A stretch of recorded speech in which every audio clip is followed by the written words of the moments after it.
At first, it feels magical. Someone new enters your life and showers you with affection, compliments, gifts, and constant attention. They tell you you're special, that you're different from anyone they've ever met. It feels like a fairy tale. You think you've finally found the one. But then, something shifts.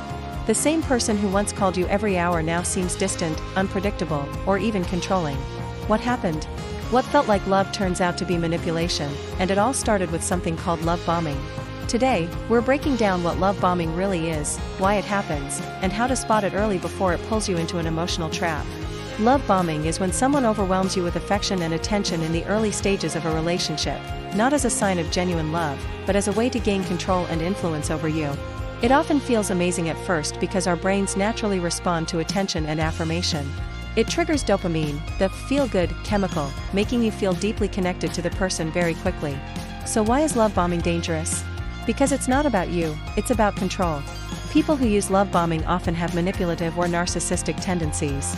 They create an emotional high that makes you dependent on their approval. And once you're attached, the intense affection often fades and can be replaced by criticism, withdrawal, or even emotional abuse. How do you spot love bombing early?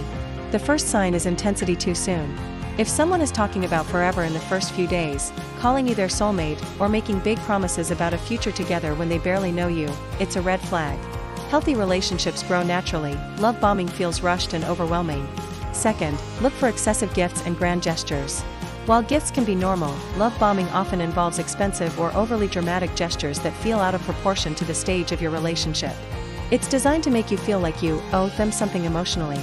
Third, pay attention to constant communication. Love bombers often want all your time and attention. They message or call excessively, making you feel special but also slowly isolating you from other people.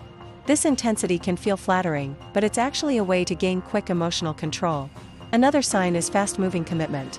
If they push for exclusivity or talk about moving in together very early, it's often not about love, it's about locking you in emotionally before you can fully evaluate who they are.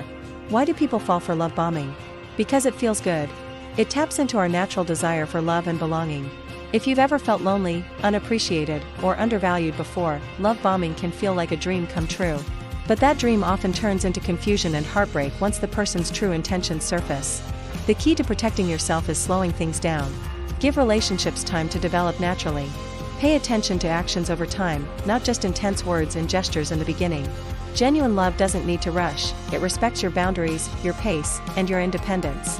And remember, spotting love bombing early isn't about becoming suspicious of every kind gesture, it's about recognizing unhealthy intensity that doesn't give you space to breathe or think. Real love builds trust slowly and consistently, not all at once in an overwhelming wave. When you know how to spot love bombing, you give yourself the power to step back and choose relationships that are healthy, stable, and genuine.